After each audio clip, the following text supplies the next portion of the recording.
um jovem francês bate à porta de um mosteiro esperando ser religioso. A resposta para ele é um não bem duro. Ele vai a outro mosteiro buscando ser monge, recebe outro não.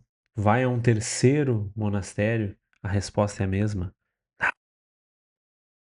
Vai aos cartuchos, cistercienses, premonstratenses, trapistas, todos eles recusam, e diante disso ele entende que a vontade de Deus não era que ele estivesse recluso em um mosteiro, mas que a sua vida religiosa fosse uma vida religiosa do mundo. Esse é São Bento José Labre, grande santo francês do século XVIII, um dos tantos santos que nós temos hoje e que nós vamos descobrir juntos, porque eu tô aqui todo santo dia pra gente descobrir juntos todos os santos do dia. Esse é o Todo Santo Dia do dia 16 de abril, eu sou o Thiago Lacerda e a gente vai juntos aqui descobrir a história de São Bento José Labre e de todos os santos prescritos pela Santa Igreja nesse dia de hoje. Aqui a gente está na França do século XVIII, às vésperas da Revolução Francesa, uma Europa de contrastes. De um lado, a gente tem aquele iluminismo de Paris, de Versalhes, aquela opulência toda com a qual a gente já está acostumado a se deparar nas aulas de história, né, nas falas sobre esse período, inclusive a confundir, quando a gente ouve a nobreza medieval, a nobreza até do início ali da era medieval, do século sexto, sétimo, a gente confunde muito com essa nobreza opulenta, o Rei Sol.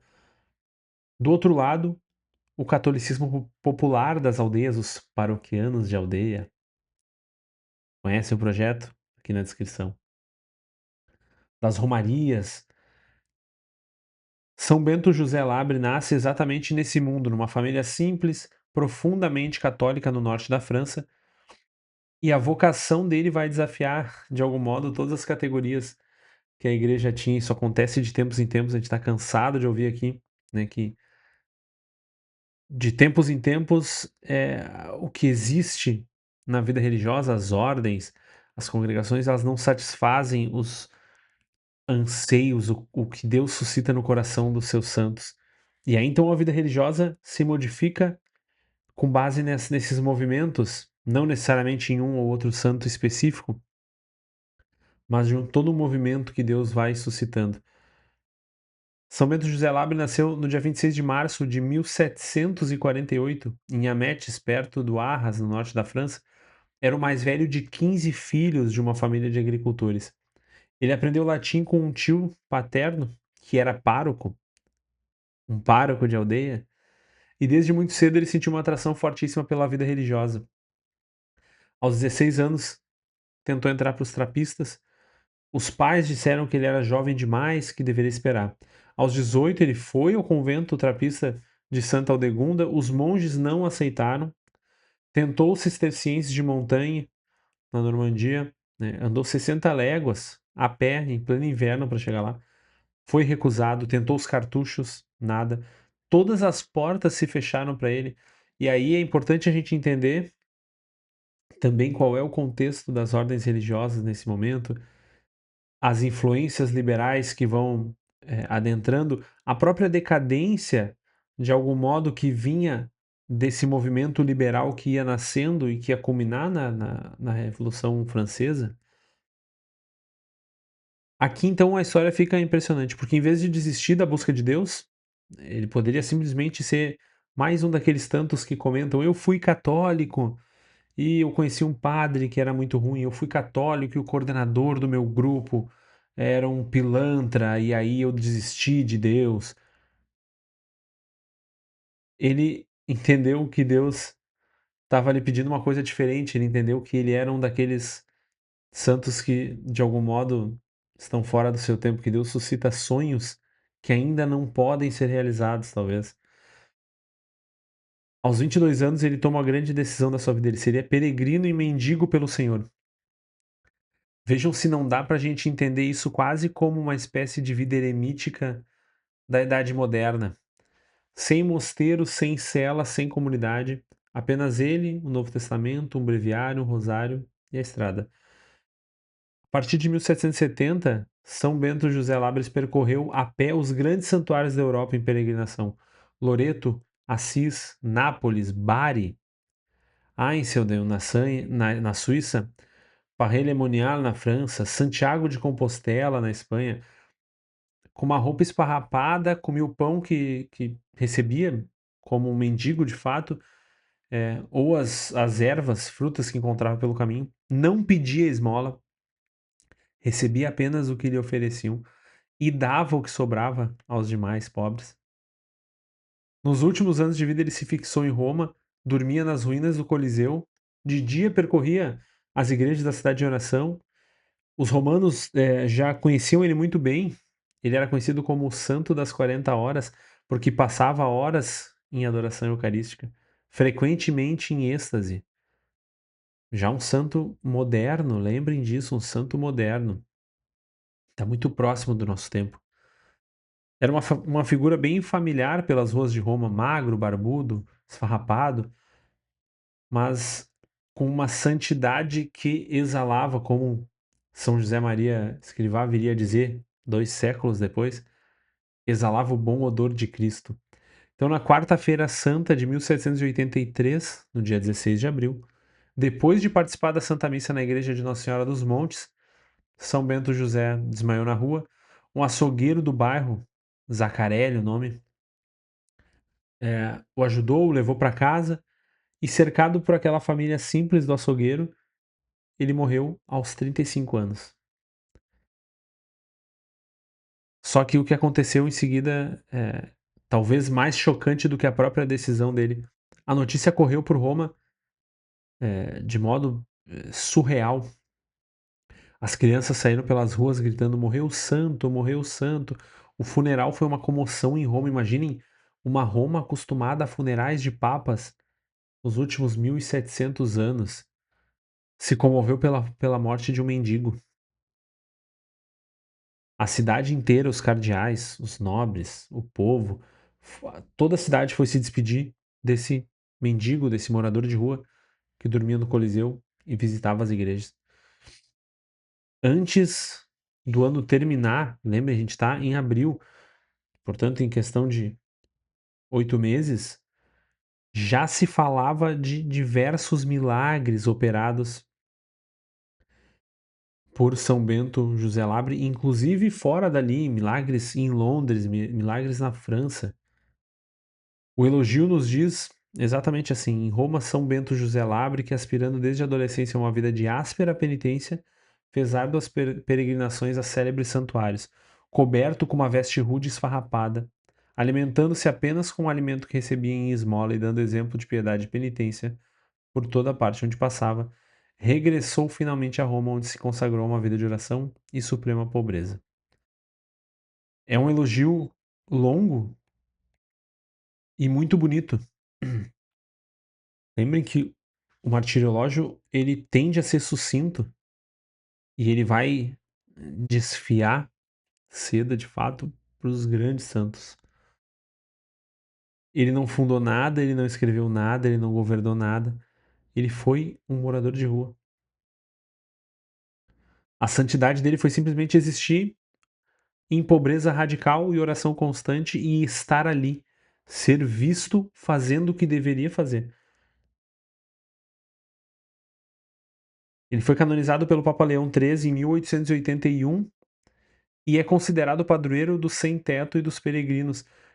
Vale muito uma oração, eh, especialmente nos nossos dias de hoje, especialmente nesse dia 16 de abril, uma oração a São Bento José Labre por todos aqueles que não têm onde morar, que vivem em situação de rua, por todos aqueles que ajudam os moradores de rua, porque é uma tendência muito grande, especialmente de algumas linhas católicas nossas, e aqui eu não me excluo disso, muito pelo contrário, é uma tendência nossa de esquecer um pouco da ação social, de esquecer um pouco da caridade ativa. A gente não pode esquecer que dar o dízimo, ou mesmo ajudar uma ONG ou qualquer coisa desse tipo, não substitui dar a mão ao irmão, ajudar o irmão objetivamente, dar comida, a quem tem fome, dar de beber a quem tem sede, dar vestimenta a quem está nu, visitar quem está preso. Todas essas coisas foram pedidas pelo Nosso Senhor. Não são substituídas por dinheiro. Mesmo que alguém com teu dinheiro faça isso, não são substituídas por dinheiro. São Bento José Labre não é o único dos santos de hoje. Na verdade, hoje é um dia bem cheio, inclusive eu vou tentar passar brevemente pelos demais para a gente não ficar tanto tempo aqui. A gente vai ter mártires de Corinto, de Saragoça, Santa Bernadette Soubirous de Lourdes. Pode não saber, muita gente erra o dia dela, mas hoje é dia dela. Mas antes da lista, se tu gosta desse trabalho, se tu acredita que é importante levar a história diária dos santos mais longe, deixa o teu like, te inscreve no canal e aponta o celular para esse QR Code aqui do lado para poder ser um colaborador mensal ou ao menos fazer a tua colaboração no dia de hoje, pontual, via Pix. Se por um lado a tua caridade não vai ser suprida apenas doando dinheiro, certamente colaborar com grandes projetos, com projetos que auxiliam as almas, é também uma responsabilidade do católico, do cristão.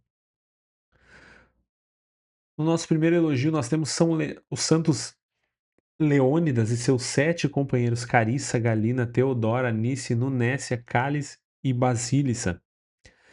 Todos mártires em Corinto, comunidade fundada por São Paulo.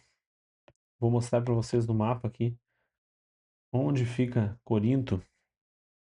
Bem na pontinha, muito próximo de Atenas. Aqui nós temos a comunidade de Corinto, ó. Vejam, aqui tem Atenas.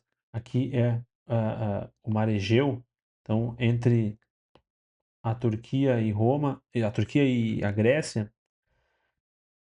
E nós estamos, né, comunidades fundadas todas por São Paulo nesse entorno Éfeso, Tessalônica, Corinto, certo? Isso se deu ali na virada dos séculos 13 e 4, e eles foram martirizados depois de suportarem vários suplícios, foram afogados no mar. 7 dos 8 são mulheres, então São Leônidas e suas companheiras, na verdade. Testemunho bem impressionante de coragem e uma numeração, né, uma, um equilíbrio muito curioso de tantas mulheres de uma só comunidade. Em seguida temos os santos Optato e seus 17 companheiros, os famosos mártires de Saragoça, na Espanha, que morreram durante a perseguição de Diocleciano, mais ou menos na mesma época dos anteriores. Eles foram tantos e tão corajosos que Prudêncio, um poeta cristão do século IV, dedicou poemas celebrando o martírio deles. Entre os 17 companheiros nós temos São Luperco, São Sucesso, São Marcial, Santo Urbano, Santa Júlia, São Quintiliano, São Públio. Existe uma infinidade de nomes, eles vão estar aqui embaixo, eles vão estar no link do martirológio. 4 deles se chamavam Saturnino, era um nome bem comum na Península Ibérica nesse período. Santa Engrácia foi virgem mártir também em Saragoça, morreu na mesma perseguição de Diocleciano, foi brutalmente torturada, sobreviveu aos suplícios, carregou as marcas das chagas no corpo pelo resto da vida, portanto, o martírio dela não foi imediato ali, ela é padroeira de Saragoça e uma das santas mais veneradas da Espanha até hoje. Os santos Caio e Clemêncio, também de Saragoça, na mesma onda de perseguição de Diocleciano, venceram as torturas perseverando na fé de Cristo. Naquele período, Saragoça era uma fábrica de mártires quase, tá? A gente ainda tá no Império Romano, uma região que depois vai se tornar ariana sob os visigodos. Tivemos anteontem, eu acho, a história do príncipe dos visigodos, inclusive, do início da conversão sob São Leandro, depois Santo Isidoro. São Turíbio, bispo de Astorga na Espanha no século V, um pouquinho posterior, já na virada para a queda da Roma para o reino visigodo, recebeu uma missão direta do Papa São Leão Magno de combater a heresia priscilianista, que se espalhava ali pela Península Ibérica. Prisciliano misturava o gnosticismo com umas práticas ainda mais estranhas que o gnosticismo. E aí São Turíbio foi o braço da igreja para levar a ortodoxia na região. São Frutuoso, o bispo de Braga, ali perto, já no século VII, foi um dos grandes santos da Península Ibérica, ali no século VII. E a sua memória em Portugal é celebrada no dia 5 de dezembro. A gente viu ele aqui, inclusive, junto com São Martinho de Duma e São Geraldo. Nós temos a festa dos três. É, quem quiser pode voltar aqui no Todo Santo Dia, do dia 5 de dezembro, tá na playlist. Sempre aparece no final, eu acho. São Magno, príncipe das Ilhas Órcades, na Escócia, abraçou a fé cristã e se opôs à arrogância do povo. O rei da Noruega o afastou é, da sua região por isso, do seu poder por isso. Ele foi então chamado a firmar um acordo de paz com esse rival no seu principado. Apresentou-se sem armas e foi assassinado. Morreu em 1116 nessa traição, de algum modo uma traição que ecoa a paixão de Cristo, da inocência de alguém que confia no seu interlocutor, naquele que o ataca. São Drogão foi um dos santos também, nós temos ele no elogio seguinte, mais curiosos, singulares do dia de hoje. Ele nasceu em Flandres, ficou órfão cedo e quando soube que a mãe havia morrido ao dar à luz, ele ficou profundamente abalado. Se fez pastor de ovelhas, uma vida simples, peregrino, e viveu o resto da vida recluso numa cela junto da igreja de Seburg, na França, até morrer em 1186. É o padroeiro dos pastores e dos doentes, e mais um santo como São Bento José Labre, que nos traz essa vida radical, mas uma vida simples, uma vida sem grandes obras. São Contardo foi peregrino italiano, nascido em Ferrara, de uma família nobre, que viveu também em extrema pobreza. Hoje, vejam que a igreja nos mostra uma linha muito interessante hoje, tá? De santos que abandonam tudo. Ele morreu de uma enfermidade no caminho de Santiago de Compostela, perto de Pava, em 1249. Mais um peregrino santo, mais um santo que se abandona, como São Bento José Labre, como vimos ontem São Damião de Molokai, mais um santo que dá a vida por Deus. Por fim, nós temos o beato Joaquim dos Servitas, né, em cena, conhecido pelo seu cuidado com os pobres, que morreu em 1305, e aí por último São Bento José Labre, do qual já falamos aqui. Além, achei que era o final e não era, né? Ainda temos os beatos Pedro de Lepine, John Maynard e 24 companheiros que morreram na mártires da Revolução Francesa. Esse grupo de homens e mulheres foi fuzilado em ódio à fé cristã.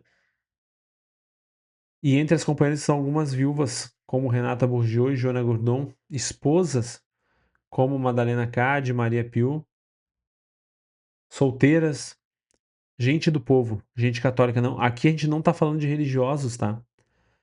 É muito comum a gente ver na Revolução Francesa mártires carmelitas, franciscanos.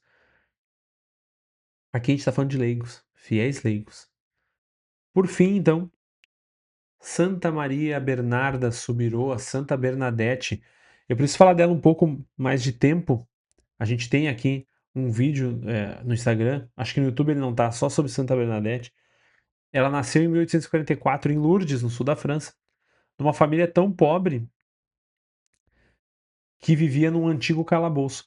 Em 1858, aos 14 anos, ela teve a experiência das 18 aparições de Nossa Senhora na Gruta de Massabielle, quando a Virgem Santíssima se apresentou dizendo: Eu sou a Imaculada Conceição. 1858, poucos anos após o dogma da Imaculada Conceição, que é muito provável que ela sequer soubesse ou que ela, uma criança do interior, analfabeta, É muito possível que, se soubesse, não entendesse nada do que representava a Imaculada Conceição, e ainda assim a Virgem aparece e ela tem, ainda assim ela tem essa informação para dar. Isso foi uma grande prova de que a informação era algo externo a ela, né? Ela não inventou aquilo. O mundo inteiro conhece a aparição de Lourdes, mas poucos conhecem a vida, perdão, a vida de Santa Bernadette depois disso. Em 1866, ela entrou para as Irmãs da Caridade de São Vicente, em Nevers, e viveu longe de qualquer glória. 13 anos de vida oculta, com problemas de asma, tuberculose, teve um tumor no joelho. Inclusive, vivendo problemas com algumas irmãs que não entendiam o que ela tinha vivido, que achavam que ela era uma mentirosa, que não acreditavam na aparição de Lourdes. Ela falou das aparições apenas uma vez no convento, numa conferência para 300 religiosos, e nunca mais tocou no assunto. Morreu em 16 de abril de 1879, com 35 anos. É uma das santas de corpo incorrupto, exposto na capela do convento de Nevers. Certamente uma das grandíssimas santas do dia de hoje, assim como São Bento José Labre, assim como todos esses santos mendicantes de vida radical que nós encontramos hoje. Me conta aqui nos comentários qual deles te chamou mais atenção, qual deles tem uma história que te impressionou, que te tocou, que te emocionou, que te lembrou de alguma dificuldade vivida, de alguma coisa para fazer. Me conta aqui nos comentários. Não esquece de te inscrever no canal, deixar teu like, ajudar aqui no QR Code com o valor que tu puder. E eu te espero amanhã para mais um Todo Santo Dia. Tchau.